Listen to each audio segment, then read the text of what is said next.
Speakers ಇದೆ ಪ್ರೇಕ್ಷಕರಿಗೆ ಪ್ರಶ್ನೆಗಳು ಕೇಳಬಹುದು. ಬಟ್ ಒಂದೇ ಒಂದು ಎರಡು ಏನಂದ್ರೆ ನೀವು ಹೆಸರು ಹೇಳೋದು ಅಷ್ಟೇ ಹೇಳಿ ಸಾಕು. ನೀವು ಪರಿಚಯ ಒಂದೇ ಪದದಲ್ಲಿರಲಿ, ಒಂದೇ ವಾಕ್ಯನಲ್ಲ. ಪ್ರಶ್ನೆ ನೇರವಾಗಿ ಕೇಳಿ. ಬೇರೆ ಮತ್ತೆ ಎರಡನೇ ಸಂಬಂಧಪಟ್ಟಿದ್ದು ಏನಂದ್ರೆ ಈಗ ನಾವು ವಿಚಾರ ಮಾಡ್ತಿದ್ರೆ ಶಿಕ್ಷಣಕ್ಕೆ ಸಂಬಂಧಪಟ್ಟಂಗೆ, ಅದು ಬಿಟ್ಟು ಬೇರೆ ಪ್ರಶ್ನೆಗಳು ಬೇಡ. ನಾವು ಶಿಕ್ಷಣಕ್ಕೆ ಸಂಬಂಧಪಟ್ಟದ್ದು ಅಥವಾ ಅಂತ ವಿಚಾರದಿಂದ ಮಾತ್ರ ಪ್ರಶ್ನೆ ಕೇಳೋಣ. ಬೇರೆ ಜನರಲ್ ಆಗಿರುವಂಥದ್ದು ಬಗ್ಗೆ ಅಲ್ಲ. ಇದು ಈ ವಿಚಾರಗಳು ಬಗ್ಗೆ ಅಲ್ಲ, ಒಂದು ಭಾಗ ಅಷ್ಟೇ. ಅದರಿಂದಾಗಿ ಹೆಚ್ಚು ಪ್ರಶ್ನೆಗಳಲ್ಲಿ ಶಿಕ್ಷಣ ಕ್ಷೇತ್ರ ಮತ್ತೆ ಅದ್ರ ಬಗ್ಗೆನೇ ಇರಲಿ, ಮತ್ತೆ ಕಲಿಕೆ, ಮುಂದಿನ ಕಲಿಕೆ ಬಗ್ಗೆ. ಈಗ ಪ್ರಶ್ನೆಗಳು ಓಪನ್ ಇದೆ, ಯಾರು ಕೇಳಬೇಕು ಅಂದ್ರೆ ಕೈ ಎತ್ತಿದ್ರೆ ನಮ್ಮ ಇವರು ಅದನ್ನ ಮೈಕ್ ಕೊಡ್ತಾರೆ. ಎಲ್ಲರಿಗೂ ನಮಸ್ಕಾರ. ನಾನು ಡಾಕ್ಟರ್ ಅಭಿಷೇಕ್ ಅಂತ, ಪ್ರತಿಷ್ಠಿತ ಇಂಜಿನಿಯರಿಂಗ್ ಕಾಲೇಜಿನ ಸಹ ಪ್ರಾಧ್ಯಾಪಕ ಸಿವಿಲ್ ವಿಭಾಗದ್ದು. ನಾನು ಏನು ನೋಡ್ತಾ ಇದ್ದೀನಿ ಅಂದ್ರೆ ಸರ್, ಈಗ ಮಕ್ಕಳಲ್ಲಿ ಈ cognitive learning due to the AI is going to drastically reduce if you are not making them to teach how to use AI. So ಅದನ್ನ ಹೇಗೆ ಹೇಳ್ಕೊಡ್ಬೇಕು ಮಕ್ಕಳಿಗೆ ಅಂತ. For example it's a human tendency. ನನಗೇನೋ ಗೊತ್ತಿಲ್ಲ, ಟಕ್ಕಂತ AI ನೋಡು ಅಥವಾ Gemini ಕೇಳೋ ಅಥವಾ ಕ್ಲೌಡ್ ಕೇಳೋ, ಅದನ್ನ ನಾವು ಎಲ್ಲಿ ರೆಸ್ಟ್ರಿಕ್ಟ್ಸ್ಬೇಕು? How to draw thin line in the utilization of AI so that we can remain our cognitive learning in a better way. It's a beautiful question. That is one of the greatest weakness of AI now. Computer ಬಂದಾಗಿನಿಂದ ಒಂದು ಸಣ್ಣ ಪ್ರಶ್ನೆ ಕೇಳ್ತೀನಿ ನಿಮಗೆ. ಎಷ್ಟು ಮಂದಿಗೆ ನಿಮ್ಮ ಗಂಡನ ಫೋನ್ ನಂಬರ್ ಅಥವಾ ಹೆಂಡತಿ ಫೋನ್ ನಂಬರ್ ನೆನಪಿದೆ ಹೇಳಿ? ನೆನಪೇ ಇರಲ್ಲ. ಇದಕ್ಕೆ ಹೆಸರೇ ಬಂದ್ಬಿಡುತ್ತಲ್ಲ. Including I don't know my wife number. ಹೆಸರು ಬಂದಾಗ ಅದು ಗೊತ್ತಾಯ್ತು ಅಷ್ಟೇ. ಅಂದರೆ ಮೊದಲು ನಾವು ಈ ತಿರ್ಸೋ ಫೋನ್ ಇತ್ತಲ್ಲ, ಡಯಲ್ ಮಾಡೋ ಫೋನ್, ಒಂದು 50 ನಂಬರ್ ಮನಸ್ಸಲ್ಲಿ ಇರ್ತಿತ್ತು ನಮಗೆ ಅಲ್ಲ. Our memory power has come down using this. Same thing is happening to cognitive learning also. ಹುಡುಕೋದು ಕಷ್ಟನೇ ಇಲ್ಲ. ಈಗ what is the capital of Finland ಅಂತ ಕೇಳಿದ ತಕ್ಷಣ ಫಿನ್ಲ್ಯಾಂಡ್ ಟಕ್ ಅಂತ ಗೂಗಲ್ ಅದು ಹೇಳ್ತೇವೆ. So Google becomes intelligent, I don't become intelligent. ಮತ್ತು ಇನ್ನೊಂದು ಹೇಳ್ತೀನಿ, ಈ ಕ್ವಿಕ್ ಸರ್ಚ್ ಅಂತ ಏನು ಹೇಳ್ತೀವಲ್ಲ ನಾವು ತಗೊಳ್ಳೋದು, ಒಂದು ಇಂಟ್ರೆಸ್ಟಿಂಗ್ ಮಾತಿದೆ ಸರ್. ಸೈಕಾಲಜಿ ಭಾಳ ಚೆನ್ನಾಗಿ ಡೆವಲಪ್ ಮಾಡಿದ್ದಾರೆ. ಈಗ ಹುಡುಕಿ ತಗೋತೀವಲ್ಲ, ಕ್ವಿಕ್ ಆಗಿ ತೊಗೊಂಡ್ಬಿಡ್ತೀವಲ್ಲ, ಆನ್ಸರ್ ತಗೋತೀವಲ್ಲ, it never gets registered in your mind. ನೀವು ಪುಸ್ತಕ ಹುಡುಕಿ ನೋಟ್ಸ್ ಮಾಡಿ ಬರ್ಕೊಂಡು ಉಳ್ಕೊಳ್ಳುತ್ತೆ, ಇದು ಉಳ್ಕೊಳ್ಳೋದು. ಯಾಕಂದ್ರೆ ಮತ್ತೆ ಸಿಗತ್ತೆ ಗ್ಯಾರಂಟಿ ಇದೆಯಲ್ಲ. ಹೀಗಾಗಿ ಅವ್ರ ability to analyse and store information is not. ಈ ಕೂತ್ಕೊಂಡು ಒಂದು ತಾಸು ಮಾತಾಡಿ ನೋಡೋ ವಿಷಯದ ಮೇಲೆ ಅದು ಆಗಲ್ಲ. ಯಾಕಂದ್ರೆ ಅದು ಸ್ಟಾಕ್ ಇಟ್ಕೊಂಡಿಲ್ಲ ನನ್ನ ತಲೆ. So therefore that is one weakness of the system is you depend so much on the machine for ready-made answers. Your creative ability to discover answer is gone. ನಮ್ಮ ಹುಡುಗರಿಗೆ ನಾವು ಮಾಡ್ಕೋಬೇಕಾದದ್ದು, ನಾವು ಉತ್ತರ ಕಂಡುಕೋಬೇಕು. ಇಷ್ಟರ ಮಟ್ಟಿಗೆ ಹಾಗೆ ಹೇಳ್ತೀನಿ ಸರ್. ಒಂದು ಯಾವುದೋ ಪುಸ್ತಕ ಕೊಟ್ಟು ರಿವ್ಯೂ ಮಾಡಿ ಅಂದರೆ ಯಾರು ಮಾಡಲ್ಲ. ಈಗ ಸಾಫ್ಟ್ ಕಾಪಿ ಕಳಿಸಿ ಅಂತಾರೆ, ಹಾರ್ಡ್ ಕಾಪಿ ಓದಬೇಕಾಗುತ್ತೆ. ಸಾಫ್ಟ್ ಕಾಪಿ ಹಾಕಿಬಿಡೋದು. ನನ್ನ ಮಗ ಇದ್ದಾನೆ, ಜಮಿನಿ ಹೇಳಿದವನೇ, ಒಂದು ಇಂಡಿಯಾ ಗೂಗಲ್ ಹೇಳಿದವನೇ ಇದ್ದಾನೆ. ಅವ್ನು ಕೂತಿದ್ದ ಬಂದು ಏನು ಮಾಡ್ತದೆ ನಿಮಗೆ ಏನು ಕೇಳಿದೆ ನಾನು. ಅಪ್ಪ ತೋರಿಸ್ತೀನಿ ಬಾ ಅಂದ. ಇದು ಆ್ಯಕ್ಚುಲಿ ಆದದ್ದು. ನೀನು ಯಾವ್ದಾದ್ರು ಪುಸ್ತಕ ಇದೆಯಾ ಸಾಫ್ಟ್ ಕಾಪಿ ಅಂತ ಕೇಳಿದ. ನಂದು ಈಶಾವಾಸ್ಯ ಉಪನಿಷತ್ ಪುಸ್ತಕ ಇದೆಯಪ್ಪ ಇತ್ತೀಚೆಗೆ ಅಂದೆ. ಕೊಡು ಅಂದ. ಆ ಸಾಫ್ಟ್ ಕಾಪಿ ತೊಗೊಂಡು ಕಂಪ್ಯೂಟರ್ಲಿ ಹಾಕಿದ. ತನ್ನ ಕಂಪ್ಯೂಟರ್ಲಿ ಒಂದು 2 ನಿಮಿಷದಲ್ಲಿ ಮುಗಿದೈತದು. ಸ್ಟೋರ್ ಆದಮೇಲೆ ಒಂದು ಗೇವ್ ಪ್ರಾಂಪ್ಟ್ ಕೊಟ್ಟ, ಅದಕ್ಕೆ create A podcast on this book ಅಂದ. ಏನು ಮಾಡುತ್ತೆ ನೋಡ್ತಾ ಇದ್ದೆ, ನನ್ನ ಜನ್ಮ ವ್ಯರ್ಥ ಅನ್ಸ್ಬಿಡ್ತು. ಅದು ಕೇಳಿದಾಗ ಏನು ಕ್ರಿಯೇಟ್ ಮಾಡ್ತಿರೋದು? 3 ಧ್ವನಿ ಬರುತ್ತೆ. ಒಂದು ಅಡಲ್ಟ್ ಸೊನರಸ್ ವಾಯ್ಸ್, ಆ ಮಂತ್ರ ಹೇಳುತ್ತೆ, ಈಶಾ ವಾಶ್ಯಮಿದಂ ಸರ್ವಂ ಹೇಳ್ತೇವೆ ಮಂತ್ರ, ಅದು ಆ ಧ್ವನಿಯಲ್ಲಿ ಹೇಳುತ್ತೆ. ಇನ್ನೊಂದು female voice, what does that ಮೀನ್ ಅಂತ ಕೇಳುತ್ತೆ. ನಾನು ಹಂಗೆ ಬರೋದೇ ಇಲ್ಲ. ನಾನು ಇನ್ನೊಂದು ವಾಯ್ಸ್ ಬರುತ್ತೆ, I explain to you don't worry ಅಂತ ಹೇಳಿದ. ನನ್ನ ಎಕ್ಸ್ಪ್ಲೇಮೇಟರಿ ಮಾರ್ಕ್ಸ್ ಬರೆ. Oh my god, so beautiful. No, ನಾನು ಪುಸ್ತಕ ಓದಿದ್ರು ನಾನು ಓದ್ತಿರ್ಲಿಲ್ಲ. ನಾನು ಸಹ ಇದಕ್ಕೆ ರಿಡಂಡೆಂಟ್. ನಾವು ರಿಡಂಡೆಂಟ್, ನನಗಿಂತ ಚಂದ ಹೇಳುತ್ತೆ ಅದು. ಆದರೆ ನಾನು ಮಂತ್ರ ತಪ್ಪು ಕೊಟ್ಟಿದ್ರೆ ತಪ್ಪು ಮಂತ್ರನೇ ಹೇಳುತ್ತೆ. ಇದು beautiful.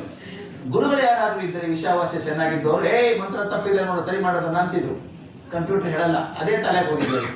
therefore our cognitive abilities are becoming less, creative abilities are becoming poorer because I depend on it.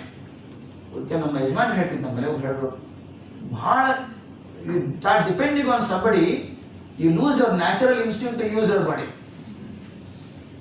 ನಮ್ಮ ಊರ ಯಜಮಾನ್ರಿದ್ರು ಒಬ್ರು, ಜಮೀನ್ದಾರ್ ಇರ್ತಾರೆ. ಅವ್ರು ಯಾವಾಗಲೂ ಹಾಗೆ ದರ್ಪ ಹೆಂಡತಿಯವ್ರ ಮುಂದೆ ನಿಂತ್ಕೊತಿದ್ರು, ಹೆದರ್ತಿದ್ರು. ಏಯ್ ಎಲ್ಲಿ ನಂದು ಅಂತ ಕೇಳ್ಬೇಕು. ತಕ್ಷಣ ಟಾಯ್ಲೆಟ್ ತಂದ್ಕೊಡ್ಬೇಕು. ಬರೀ ನಂದು ಅನ್ನೋರು ಇವರು ಅಂದ್ರೆ ಅವ್ರು ಏನು ನಂದು ಅಂತ ಗೊತ್ತಿಲ್ಲ, ಪಡ್ಕೋಬೇಕು ಅವ್ರು ಅಂದ್ಕೊಡ್ಬೇಕು. ಎಲ್ಲಿವರೆಗೂ ಅಂದ್ರೆ ಹಲ್ ಸೆಟ್ ಹಾಕೊಂಡಿದ್ರು. ಎಲ್ಲಿ ಊರಿಗೆ ಹೋಗ್ಬೇಕು ನಾನೀಗ, ಓಡೇ ಡಬ್ಬದ ಒಂದು ಸ್ಟೀಲ್ ಡಬ್ಬದಲ್ಲಿ ಒಂದು ನೆನಪಿದೆ, ಹಳೆ ಕಾಲದಲ್ಲಿ ಸ್ಟೀಲ್ ಹಲ್ಲು ಹಾಕಿ ನೀರು ಹಾಕಿರೋರು, ನನ್ನ ಹಲ್ಲು ಎಲ್ಲಿದ್ದಾವೆ ಅಂದ್ಕೊಡ್ಬೇಕು. ಆ ಹೆಂಡತಿ ಸತ್ತೋರು. ಇವ್ರು ಯಾರು ಏನು ಮಾಡಕ್ಕೆ ಎಷ್ಟು ಹೆಲ್ಪ್ಲೆಸ್ ಆಗ್ಬಿಟ್ರು ಅಂದ್ರೆ ಹೆಂಗಪ್ಪ ಹೆಂಗಪ್ಪ ಹೆಂಗಪ್ಪ. ನಮ್ದು ಹಣೆ ಬರ ಹಂಗೆ ಆಗ್ತಾ ಇದೆ. Depending so much on that devoted wife. AI, when the devoted wife gives hand to you, you don't know what to do. ಆಗ್ತಾ ಇದೆ, ಖಂಡಿತ ಆಗ್ತಾ ಇದೆ. That's one of the weakness of depending too much on technology. Sir, ಒಂದು simple question. ನೀವು ಭಾಳ analyse ಮಾಡಿ A is definitely is N assistant, A good assistant ಅಂತ ಹೇಳಿದ್ರಿ. ನೆನ್ನೆ ನಾನು ಒಂದು 2-3 ಗಂಟೆ ಕೂತ್ಕೊಂಡು ವರ್ಕ್ ಮಾಡಿದೆ ಎ ಬಗ್ಗೆ. ನಾವು ಹೇಗೆ ಹೇಳ್ತೀವೋ ಅಷ್ಟನ್ನು ಮಾತ್ರ ತಿಳ್ಕೊಳ್ಳುತ್ತೆ. Based on the data we have fed to it, ಅದನ್ನೇ ಮತ್ತೆ ನಮಗೆ ವಾಪಸ್ ಕೊಡುತ್ತೆ, ಅದು ನಿಜ. But do you think in the years to come AI will be not just an assistant, but will it become a guru for you? Yeah, very good question. Now it is progressing in that direction. As I told you, we are in the very, very infant stages of AI now. Absolutely beginning stages. ಇವತ್ತೇನು ಇದೇ ಅದ್ಭುತ ಅನಿಸುತ್ತೆ ನಮಗೆ. ದಯವಿಟ್ಟು ಯಾರು ನೆನ್ಪಿಟ್ಕೊಳ್ಳಿ, internet ಬಂದಾಗ ಬೆರಗಾಗ್ಬಿಡೋದು ನಮಗೆ. ಇದೆಲ್ಲ ಯಾರು ಹಾಕಿದ್ದಾರೆ ಇದರೊಳಗೆ? ಇದೆಲ್ಲ ಇನ್ಫಾರ್ಮೇಶನ್ ಯಾರು ಹಾಕಿದ್ದಾರೆ? ಯಾರು ಹಾಕಿದ್ದು ರಾಶಿ ಬಿದ್ದಿದೆ ಅದು. ಅಂದ್ರೆ ಯಾರು ಏನು ಹಾಕ್ತಾರೆ ಅಂತ ಗೊತ್ತಿರಲಿಲ್ಲ. AI is refining this now. ಎಷ್ಟು ಮಟ್ಟಿಗೆ ರಿಫೈನ್ ಆಗುತ್ತೆ ಅಂತಂದ್ರೆ, ಪ್ಲೀಸ್ ಬಿಲೀವ್ ಮೀ, ಇದೊಂದು 5 ವರ್ಷದಲ್ಲಿ I am very confident technology the way it's going. ಇದು ನಾನು ಈಶಾವಾಸ್ಯ ಉಪನಿಷತ್ ಅಂತ ಹೇಳಿದ್ನಲ್ಲ, ಅದನ್ನು ಹಾಕಿ can you develop new mantras for Ishavasya Upanishad, it will create. That ability it will definitely have. Therefore it can become a guru for me. Interpretation of this Upanishad, can you tell me? Or ಅಲ್ಲೊಬ್ಬರು ವಚನ ಒಂದು ಹಾಕಿ ಕನ್ನಡದಲ್ಲಿ ಹಾಕಿಬಿಟ್ಟು ನನಗೆ ನಿಜವಾಗ್ಲೂ ಅರ್ಥ ಏನು ಗೊತ್ತಾಗ್ತಾ ಇಲ್ಲ ಇದಕ್ಕೆ ಅದು ಹೇಳುತ್ತೆ, I'll give you 3 options, you can choose any one ಅಂತ. ಅಂದ್ರೆ it becomes a guru for you in the sense that as a human being I can't access so much of information, but that accesses information in few seconds and gives you. So it can become a guru for me. ನಮ್ಮ ಗುರುಗಳು ಹಾಗೆ ಮಾಡ್ತಿರ್ಲಿಲ್ವಾ? ಗೊತ್ತಿರೋದನ್ನ ಹೇಳೋರು, ಗೊತ್ತಿರೋ ನೋಡ್ಕೊಂಡು ಹೇಳ್ತಿದ್ರು, ನಾಳೆ ನಿಮಗೆ ಪುಸ್ತಕ ಓದ್ಕೊಂಡು ಹೇಳ್ತಿದ್ರು. Again he will tell me from what you knew. AI is also doing the same thing, what it knows, but it has a large information to know. It can become a guru for us. ಈಗ modelling ಮಾಡ್ತಾ ಇದ್ದಾರೆ, science ಅಲ್ಲಿ modelling ಮಾಡ್ತಾ ಇದ್ದಾರೆ sir. ಏನು ಅದ್ಭುತ modelling ಅಂದ್ರೆ, energy capture ಹೆಂಗ್ ಮಾಡೋದು. Create a model by which solar energy is trapped. He is already giving some modules now. And actually reverse is happening. AI ಹೋಗ್ಬಿಟ್ಟು ಅದನ್ನು ಕ್ರಿಯೇಟ್ ಮಾಡ್ತಾ ಇದ್ದಾರೆ ಮಾಡಲ್ಸ್ ಈಗ ಲ್ಯಾಬೊರೇಟರಿ. ಮೊದಲು ಲ್ಯಾಬೊರೇಟರಿ ಮಾಡೆಲ್ ಮಾಡಿ ಹೈಪೋಥೆಸಿಸ್ ಮಾಡೋರು, ಮುಂದೆ ಏನಾಗ್ತದೆ ಅಂತ. ಈಗಿಲ್ಲ, AI ಹೋಗ್ಬಿಟ್ರೆ these are the possible thing that can happen. So it can lead us. Sir, ಇದು ಜನರಲ್ ಎಜುಕೇಶನ್ ಮೈಕ್ ಇಲ್ಲಿ ಬಾ.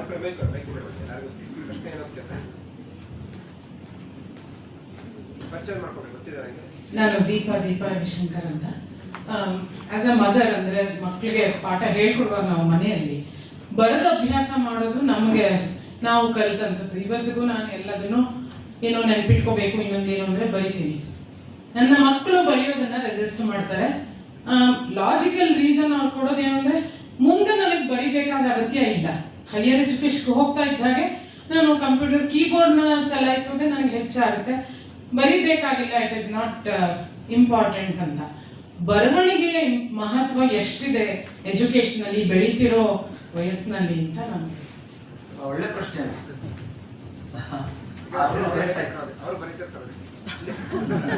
ಅಲ್ಲ, ಕರೆಕ್ಟ್ ಅದು ಹೇಳಿದ್ರು. ನಮ್ಮಲ್ಲಿ ಮೊದಲು ಹೇಳ್ತಿದ್ರು, 1 ಸಲ ಬರೆದ್ರೆ 4 ಸಲ ಓದಿದಂಗೆ ಆಗುತ್ತೆ, ಮನಸ್ಸಲ್ಲಿ ಗಂಟೆ ಕುತ್ಕೊಳ್ಳುತ್ತೆ, ಬರೀ ಅಂತ ಹೇಳೋರು. ಈ ಹುಡುಗರು ಯಾಕೆ ಬರೀಬೇಕು? ಕಂಪ್ಯೂಟರ್ ಕ್ಲೀ ಮಾಡ್ತೀನಿ ಮತ್ತು ಅದೇ ಸ್ಪೆಲ್ ಚೆಕ್ ಮಾಡ್ತೀನಿ. ನಾವೇನು ಸ್ಪೆಲ್ಲಿಂಗ್ ಚೆಕ್ ನೀವೇನು ಬರೆದು ನಡೀತದೆ. ಈಗ YOU ಬರೀಬೇಕು ಅಂತಿಲ್ಲ, ಬರೀ ಯು ಬರೆದು ಮಾಡ್ಕೊಳುತ್ತೆ ಅಂತ ಬರುತ್ತೆ. ಆದರೆ ನಾನು ಹೇಳೋದು ಬರ್ಸಿ ಅಂತ ಹೇಳೋದು. ಯಾಕೆ ಬರೆಸ್ಬೇಕು ಅಂತಂದರೆ, ಒಂದು ಹೇಳ್ತೀನಿ, ಒಂದು ಸಣ್ಣ ಪ್ರಶ್ನೆ ನಾನು ಕೇಳಬೇಕು ಮಕ್ಕಳಿಗೆ ಕೇಳೋದಾದ್ರೆ, ಯುದ್ಧಕ್ಕೆ ಹೋಗ್ತಾರೆ ಜನ, ಬಾರ್ಡರ್ಗೆ ಹೋಗ್ತಾರೆ. ಈಗ ನೀವು ನೋಡಿದ್ದೀರಿ ವಾರ ಆಗ್ತಾ ಇರೋದನ್ನ, ಎಲ್ಲೋ ಕೂತ್ಕೊಂಡು ಎಲ್ಲಿದೋ ಡ್ರೋನ್ ಕಳಿಸ್ತಾನೆ, ಅಲ್ಲೋ ಪಟ್ಟ ಅಂತ ಹೊಡಿತದೆ. ಮೊದಲು ಹಾಗಿರ್ಲಿಲ್ಲ, ನೆನಪಿದೆಯಾ? ಇಂಡೋ ಪಾಕಿಸ್ತಾನ್ ವಾರ್ ಆದ್ರೆ ನಮ್ಮವ್ರ ಸೋಲ್ಜರ್ಸ್, ಗ್ರೌಂಡ್ ಸೋಲ್ಜರ್ಸ್ ಹೋಗ್ಬೇಕು ಮೊದಲು. ಸೋಲ್ಜರ್ಸ್ ಸಪೋರ್ಟ್ ಮಾಡೋಕೆ ಏರ್ ಫೋರ್ಸ್ ಬರಬೇಕು, ಆಮೇಲೆ ಸಪೋರ್ಟಿಂಗ್ ನೇವಿ ಬರಬೇಕು. ಅಂದ್ರೆ ಫಸ್ಟ್ ಆರ್ಮ್ ಸೋಲ್ಜರ್ಸ್ ಹೋಗೋದು, ಮುಟ್ಟಾಮುಟ್ಟಿ ಎದುರಾದ್ರು ಗುಂಡು ಹಾಕೋದು. ಕಾರ್ಗಿಲ್ ವಾರ್ ನೋಡಿಲ್ವಾ? ನಮ್ಮವ್ರು ಹೋಗ್ತಿದ್ರು, ಹೊಡೆದಾಡ್ತಾ ಇದ್ರು. ಈಗ ಸೋಲ್ಜರ್ಸ್ ಹೆಸರು ಕೇಳಿದ್ದೇನೆ ನೀವು ಯುದ್ಧದಲ್ಲಿ. ಈಗ ಗಲ್ಫ್ ವಾರ್ ಹೆಸರೇ ಇಲ್ಲ, ಅಲ್ಲಿಂದ ಡ್ರೋನ್ ಬರುತ್ತೆ, ಬಂದು ಹೇಳ್ಕೊಂಡು ಏನ್ ಮಾಡ್ತಾನೆ ಅವನು ಅಂತ ಹೇಳಿ ಅವನಿಗೆ ಇನ್ಫಾರ್ಮ್ ಮಾಡಿಸೋದು, ಡ್ರಿಲ್ ಮಾಡೋದು ಬಿಟ್ಬಿಟ್ರೆ ಹೇಗಿದ್ದು ನಾನು ವಾಚ್ ಫಾಸ್ಟ್ ಯಾಕೆ ಮಾಡಿಸ್ತೀರಿ? ಸೈನ್ಯದಲ್ಲಿ ಮಾಡಿಸ್ತಾರೆ, ಕಂಪಲ್ಸರಿ ಓಡಬೇಕು ಅನ್ಸುತ್ತಾರೆ, ಭಾರ ಹೊತ್ಕೊಂಡು ಓಡಬೇಕು ಅಂತಾರೆ, ಗನ್ ಟ್ರೈನಿಂಗ್ ಕೊಡ್ತಾರೆ ನಿಮಗೆ. ಇದೆಲ್ಲ ಯಾಕೆ ಬೇಕು ಅನ್ನೋಂಗಿಲ್ಲ. It creates A discipline for war. ಈಗ ಒಂದು ಎಕ್ಸಾಂಪಲ್ ಹೇಳ್ತೀನಿ, ಸಿಗ್ಮಂಡ್ ಫ್ರಾಯ್ಡ್ ಹೇಳ್ತಾನೆ, ಅದು ಭಾಳ ಚಂದ. ಇಷ್ಟೆಲ್ಲ ಟ್ರೈನಿಂಗ್ ಬೇಕಾ, ಸೈಕಾಲಜಿಕಲ್ ಟ್ರೈನಿಂಗು ಅಂತ ಬೇಕು ಅಂತಾನು. ಒಂದ್ಸಲ ಹೋಟೆಲಲ್ಲಿ ಕೂತಿದ್ದ ಫ್ರಾಯ್ಡ್, ಒಂದು ಫ್ರೆಂಡು ಹೋಟೆಲಲ್ಲಿ, ಕಿಟಕಿ ಪಕ್ಕದಲ್ಲಿ. ಮೈಂಡ್ ಹೆಂಗಿರುತ್ತೆ ಅಂತ ಹೇಳ್ಬೇಕಾಗಿತ್ತು ಅವನಿಗೆ. ಆ ನಮ್ಮ ಮನುಷ್ಯ ಒಂದು ಟ್ರೇದಲ್ಲಿ ಎಗ್ಸ್ ತೊಗೊಂಡು ಹೋಗ್ತಾನೆ, ತತ್ತಿ ತೊಗೊಂಡು ಹೋಗ್ತಾನೆ, ಮೊಟ್ಟೆ ತೊಗೊಂಡು ಹೋಗ್ತಿದ್ದಾನೆ, ಒಂದು ಟ್ರೇ ಆಫ್ ಎಗ್ಸ್. ಇವನು ಜೋರ್ ಹಾಕಿ ಹೋಗ್ಕೊಂಡ, ಅಟೆನ್ಷನ್ ಅಂದ ಫ್ರಾಯ್ಡ್. ಅವ್ನು ಟಪ್ ಅಂತ ಬಿಟ್ಟು ನಿಂತ್ಕೊಂಡ, ಮೊಟ್ಟೆ ಎಲ್ಲ ಹೊಡೆದಿತ್ತು. ನೋಡದ, ಹಿಂಗೆ ಯಾಕೆ ಕೂಕೊಂಡೆ ನೀನು ಅಂದ. ನಾ ಕೂಕೊಂಡೆ, ನೀ ಯಾಕೆ ಬಿಟ್ಟೆ ಅಂತ ಕೇಳ. ಅವ್ನು ಹೇಳ್ದ, 20 ವರ್ಷ ಅದೇ ಮಾಡಿದ್ದೀನಿ ನಾನು, ಅಟೆನ್ಷನ್ ನಿಂತು ನಿಂತು ಅಭ್ಯಾಸ ಆಗಿದೆ ನನಗೆ. This is what I say important of ಅಭ್ಯಾಸ. ಬರವಣಿಗೆ ಅಭ್ಯಾಸ ಇದೆ ಡಿಸಿಪ್ಲಿನ್.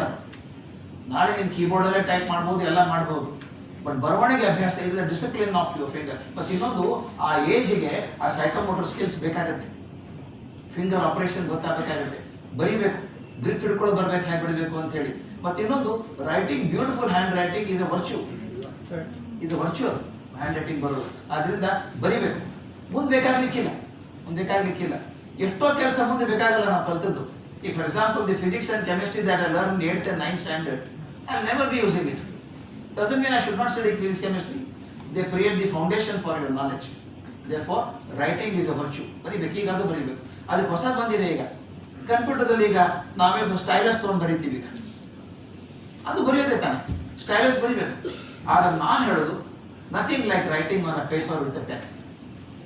ಅದು ನಾನು ಸ್ವಲ್ಪ ಕ್ರೇಜಿ. ನಾನು I always use ink pen rather than fountain pen rather than ball pen. Ball pen is a compromise. Ink pen ಇದೆ, ಹಿಡಿದು ಬರೆಯೋದಿದೆ ಅಲ್ಲ ಸಣ್ಣದಿಂದ, ಅನೇ ಬಿಡ್ಕೊಂಡು ಹಿಂಗೆ ಬರೀಬೇಕು, ಚಂದ ಆಗ್ತದೆ ಅಂತ. ಉದ್ದೇಶ ಇಷ್ಟೇನೆ, I know my finger control. If you know good finger control, you can operate the keyboard also beautifully later on. Let them write, ಬರೀಬೇಕು. ಗೊತ್ತಾಯ್ತಾ ನಿನಗೆ ಹೇಳಿದಪ್ಪ.